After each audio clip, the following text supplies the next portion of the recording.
हम लोगों के साथ अगर पॉलिटिकल पार्टी सड़क की लड़ाई लड़ने के लिए उतर जाती तो ईवीएम को हम पूरी जिम्मेदारी के साथ कह रहा हूँ रुकवाने में कामयाब हो जाते।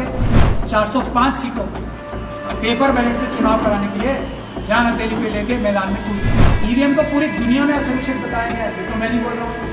ईवीएम को हर एक देशों में जिसमें वो लगी थी उसके कोर्ट्स ने बोला कि असुरक्षित है, कि आज भी पेपर बैलेट से चुनाव कराने का प्रावधान है कानून में, ईवीएम से चुनाव कराने का प्रावधान ही नहीं है। इसको पढ़ के इस तरह की चिट्ठी लिखे ताकि ईवीएम के खिलाफ लड़ाई 543 जगह पर मजबूती के साथ है। राजनीतिक नेता नहीं उस तरीके से। मैं भारत के संविधान बचाने के लिए बहुत सारी लड़ाइयाँ लड़ रहा हूँ। असम में मैंने सीए एनआरसी की कितनी बड़ी लड़ाई लड़ी और वहाँ का नतीजा आपके सामने है कि वहाँ पे आज राहत से हैं सभी कमजोर तबके। रामपुर में सुप्रीम कोर्ट के सीनियर अधिवक्ता महमूद पराचा ने अपना नामांकन भरने के बाद मीडिया के सामने बात रखते हुए कहा कि मैंने इस भरोसे के साथ पर्चा भरा था कि मुझे अन्य राजनीतिक पार्टियों का समर्थन मिलेगा, पर शायद ऐसा नहीं हो सका। रही सही उम्मीद भी अब चली गई, इसलिए मैंने अपने आप को जनता के हवाले कर दिया और जनता से अपने लिए मार्गदर्शन और सुझाव मांगे हैं।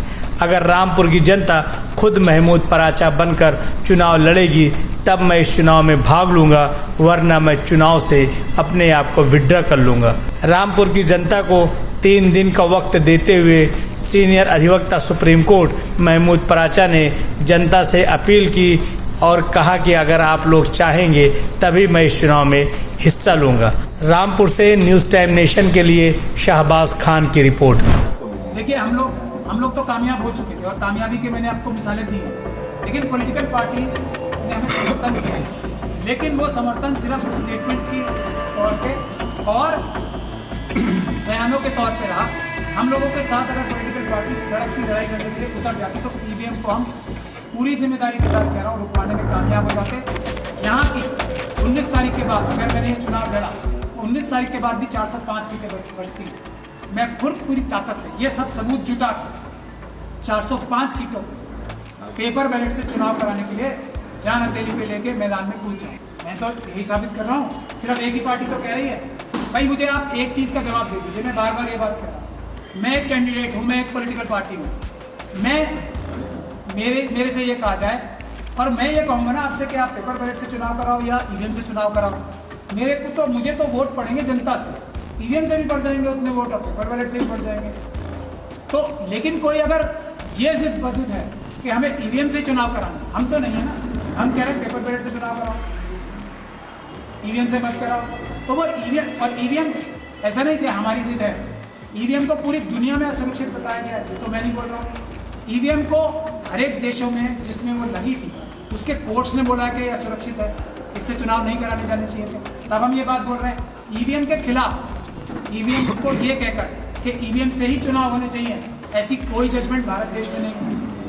कोई कोर्ट का कानून नहीं है, कोई ऐसा कानून नहीं है, कोई जजमेंट ऐसी नहीं है जो ये कहती हो कि पेपर बैलेट से चुनाव नहीं होने चाहिए।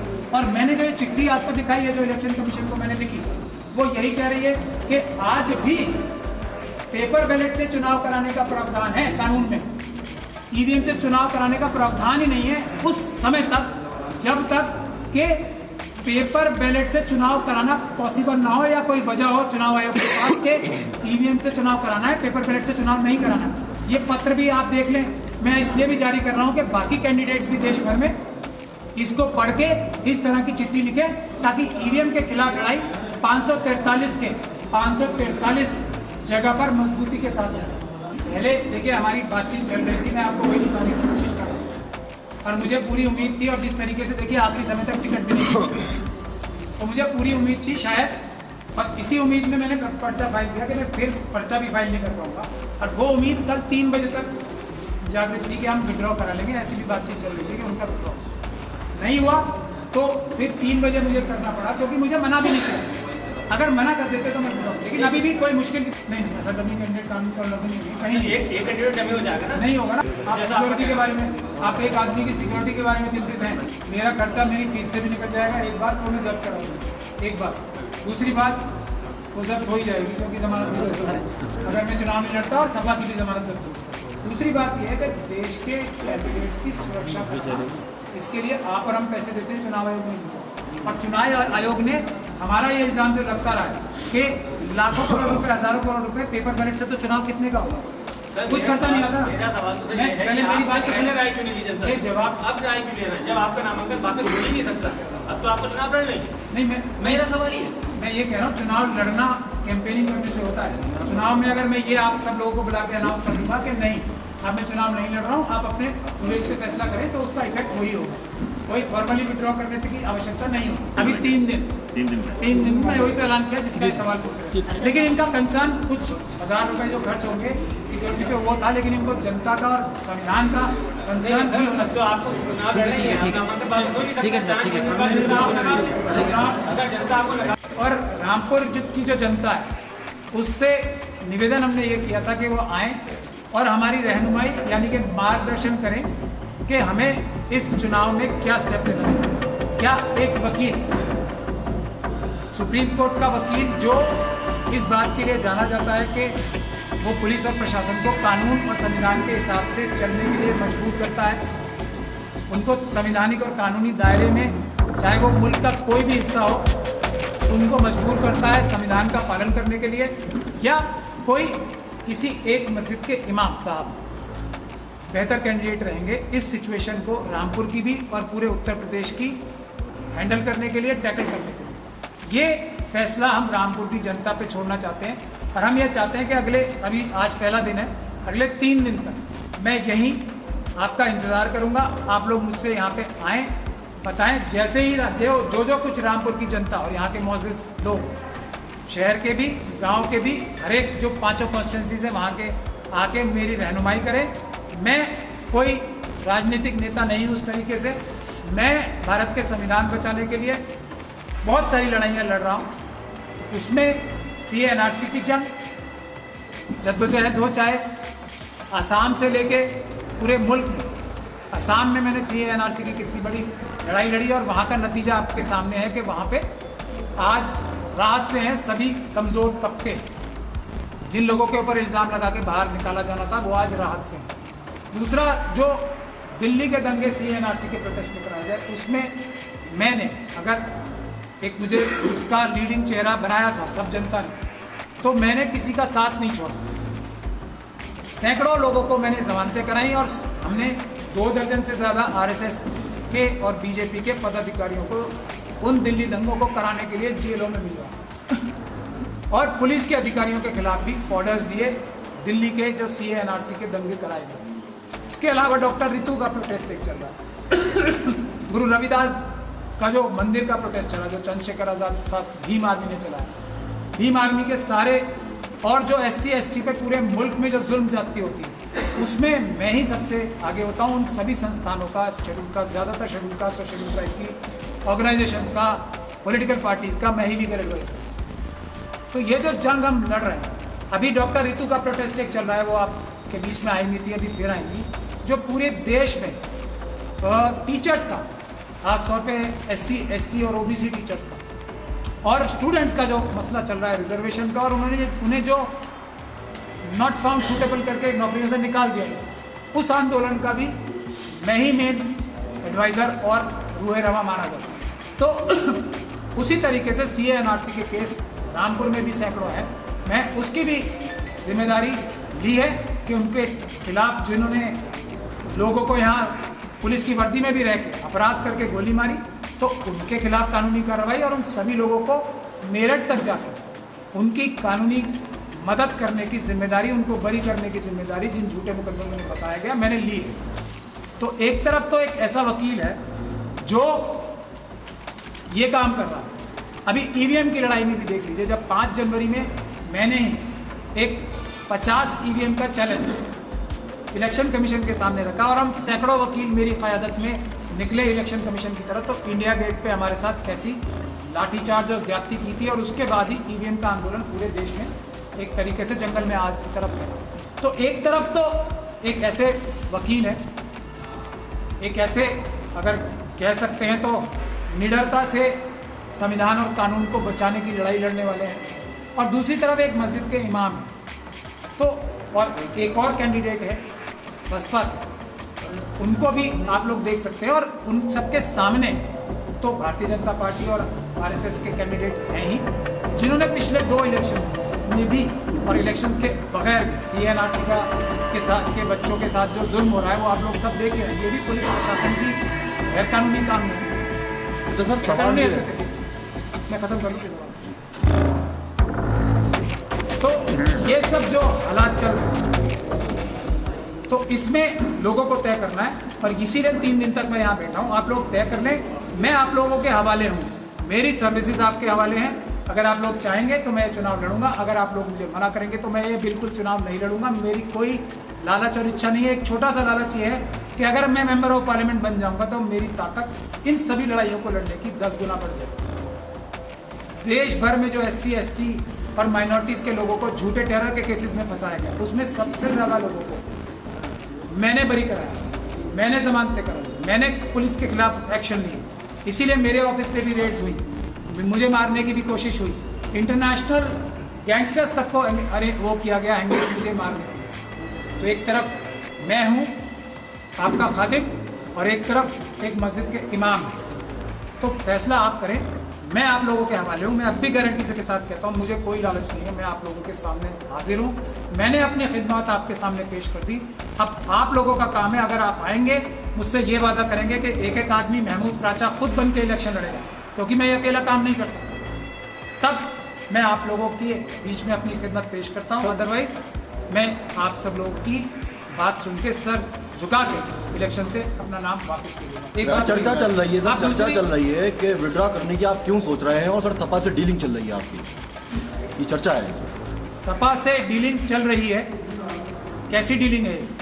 इसी यही जो मैं आपके सामने बता रहा हूँ, यही डीलिंग है। मैं अब भी रिक्वेस्ट कर रहा हूँ, सपा से नहीं बसपा से भी रिक्वेस्ट कर रहा हूँ, अगर मुझसे बेटर कैंडिडेट नहीं, मैं इनका जवाब तो ये डीलिंग चल रही है, मैं मना नहीं कर रहा हूँ। अगर मुझसे बेहतर कैंडिडेट उनके पास है तो वो मुझे बता दे, मैं विड्रॉ करूँ, मैं बिल्कुल मना नहीं कर रहा हूँ इसमें, आप सही कहते हैं। लेकिन अगर नहीं है, इन हालात में रामपुर के लिए अगर मैं बेहतर हूँ, यूपी के लिए पूरी मैं बेहतर हूँ, तो अपना कैंडिडेट विड्रॉ करके मुझे बोले, क्योंकि मैं मर सकता हूँ, ये बात जानते हैं। उनका खुद का कैंडिडेट एक बार को बीजेपी में जा सकता है, तोड़ के, दबाव में आके, लालच में आके। मैं नहीं जाऊँगा। और इसके एग्जाम्पल दर्जनों हैं, दर्जनों पॉलिटिकल पार्टीज के लोग भारतीय जनता पार्टी में ईडी के डर से और लालच में गए हैं, बड़ी बड़ी पार्टियों के गए। लेकिन मैं एक अकेला व्यक्ति हूँ जिसने सबसे बड़ी रेड झेली, लेकिन आरएसएस और बीजेपी के सामने मैं नहीं जाऊंगा, कोई भी जा सकता है। राजा जी, आपको भाजपा की ईडी और इससे डर बताया नहीं गया, मुझ पे पूरे डॉक्यूमेंटेड है सारा। मुझे मारने की कोशिश है, अब से नहीं हो रही है, कई सालों से हो रही है, और अटैक भी हुए। अभी कुछ दिन पहले ही मेरी गाड़ी पर अटैक हुआ। तो डर लगता है मुझे, बिल्कुल डर लगता है, लेकिन मुझे डर लगता है अल्लाह से। सर किसने कराया? डर लगता है, वो मैं एक एक सवाल, अभी मुझे ईवीएम पे भी बोलना है प्लीज। डर लगता है अल्लाह ताला से, डर लगता है बाबा साहब डॉक्टर भीमराव अम्बेडकर ने जो मेहनत की उससे, भगत सिंह जी की मेहनत से, और टीपू सुल्तान की मेहनत से, उनकी कुर्बानियों से, बहादुर शाह जफर की कुर्बानियों से। डर लगता है उससे कि जब मैं ऊपर जाऊंगा, इन लोगों से मिलूंगा, तो वो बोलेंगे आप तो हमें अपना फॉलोअर बताते थे, हमें अपना फॉलोअर बताते थे और आप डर गए। तो मैं उनको फेस कैसे कर पाऊंगा, उससे मुझे डर लगता है। डर लगता है मुझे शीशा देखने से रोज सुबह, कि अगर मैं पीछे हट गया तो शीशे में अपने आप को शक्ल कैसे दिखाऊंगा, मुझे बिल्कुल डर लगता है। और इन कायरों से जो संविधान खत्म करना चाहते हैं, जो प्रशासन के और शासन के दम पे, पैसे के दम पे एक कमजोर लोगों को दबाना चाहते हैं, वो कायर हैं, और कायरों से मुझे बिल्कुल डर लगता है। So primarily you were telling that your fight is with EVM, but now you are talking about winning and losing, so it is not contradictory. नहीं, अगर आपने बिल्कुल आपने बहुत अच्छा सवाल पूछा, शुक्रिया आपका। देखिए, मैं आपको ये साफ साफ बता दूं, ये लड़ाई में मुझे उतरवाने के लिए रामपुर, जैसा मैं पहले बता चुका हूँ, ईवीएम के एप्लीकेशन में चुना रामपुर और यूपी, और एक हारी हुई सीट जो बीजेपी की जीती हुई सीट वो चुनी गई, और ईवीएम को अंदर घुस के हराने के सबसे बेस्ट आदमी मैं ही माना जाता हूँ, और ईवीएम के खिलाफ सारे सबूत इकट्ठे करने के लिए भी मैं ही बेस्ट आदमी इंडिया का माना जाता हूँ। तो वो सबूत इकट्ठे करने का मैंने काम कर दिया, और उसके लिए हमने एक चिट्ठी लिखी है इलेक्शन कमीशन को। पहले ही दिन चिट्ठी लिखी है, वो मैं आप लोगों के सामने अभी, क्योंकि उसका प्रिंट आउट आ रहा है, दे दूंगा, लेकिन मैं आपको इस पर दिखा देता हूँ। Then why are you talking about quitting? Why are you leaving? मैं अभी लिविंग की बात तो अभी मैं देखिए, मैं अपने ऊपर अपनी जिंदगी भर की कमाई और मेहनत के ऊपर मैं इल्ज़ाम नहीं ले सकता, क्योंकि मेरे लिए ये ज़्यादा ज़रूरी है कि मैं जनता की हिफाजत कर सकूं। मैं ये इल्ज़ाम जो मुझ पर अभी भी लगाया था, ये मैंने चिट्ठी लिखी है इलेक्शन कमीशन को कि चुनाव जो है सिर्फ पेपर बैलेट से ही कराने का, मैं भी आपको कॉपी भी दूंगा सब, पेपर बैलेट से कराने का ही कानूनी प्रावधान है। ये काम सिर्फ मैं ही जानता हूँ इंडिया भर में बैठा, मैं आपको सब कुछ दिखाऊँ। शुक्रिया। ये लीजिए, मैं कोई भी लड़ाई अधूरी नहीं छोड़ता, किसी भी हालत में किसी भी कीमत पे। जो मैं कहता हूँ वो मैं करता हूँ। अब आप लोग पूरी दुनिया देखेगी रामपुर के इलेक्शन से, अगर मैंने पूरा इलेक्शन लड़ा और नहीं लड़ा तब भी, ये लड़ाई तो मैं पूरे देश में लड़ी रहा। देखिए सर, चुनाव में सर रामपुर की याद क्यों आई आपको? तो ये मैंने कानूनी प्रावधान बताए 59 और 61 कैपिटल ए कि इसके हिसाब से आज भी रामपुर में नहीं पूरे देश में हर एक कॉन्स्टिट्यूंसी में तब तक पेपर बैलेट से चुनाव होने चाहिए जब तक के ईवीएम के लिए कोई खास ऑर्डर पास ना किया जाए। और वो खास ऑर्डर रामपुर के लिए पास नहीं हुआ है ईवीएम से चुनाव कराने के लिए, तो इसलिए पेपर बैलेट से चुनाव हो। ये हमने पहले सबूत इकट्ठा कर लिया। कल मैंने मीटिंग में भी ये बात उठाई थी और उसका कोई जवाब जो दिया गया था मुझे वो सिर्फ इतना था कि आपने इलेक्शन कमीशन को लिख दिया जो आदेश वो पारित करेंगे वो हम करेंगे। यानी कि अभी तक भी उम्मीद ओपन है इलेक्शन कमीशन के ऊपर, हम जाके हियरिंग मांग रहे हैं उनसे। हम अभी भी रामपुर की जनता के लिए पेपर बैलेट से चुनाव कराने के लिए जद्दोजहद कर रहे हैं और हो सकता है। दूसरी बड़ी बात, ये इलेक्शन कमीशन ने हमें ईवीएम के जो ये हैंडबुक दी है कि ईवीएम सुरक्षित तरीका है चुनाव कराने का, क्या इसको आप हमारी विक्ट्री नहीं मानते? इतनी बड़ी हैंडबुक छपवा के हमें दे रहे हैं, ये कभी इसको विक्ट्री नहीं मानते आप? यही चीज करने के लिए मुझे इलेक्शन लड़ने के लिए चुना गया था और मुश्किल सीट से चुना गया था ताकि बीजेपी को कोई फायदा नहीं हो, क्योंकि ऑलरेडी बीजेपी ये सीट जीती हुई। अब मैं आपको इसको पढ़ के सुनाता हूँ, बहुत इंपॉर्टेंट बात है, ये दुनिया को जानना बहुत जरूरी है। सब्सक्राइब करें आपका अपना चैनल न्यूज टाइम नेशन और हर खबर सबसे पहले पाने के लिए बेल आइकॉन जरूर दबाएं। और हाँ, खबरें पसंद आ जाएं तो लाइक और शेयर करना ना भूलें।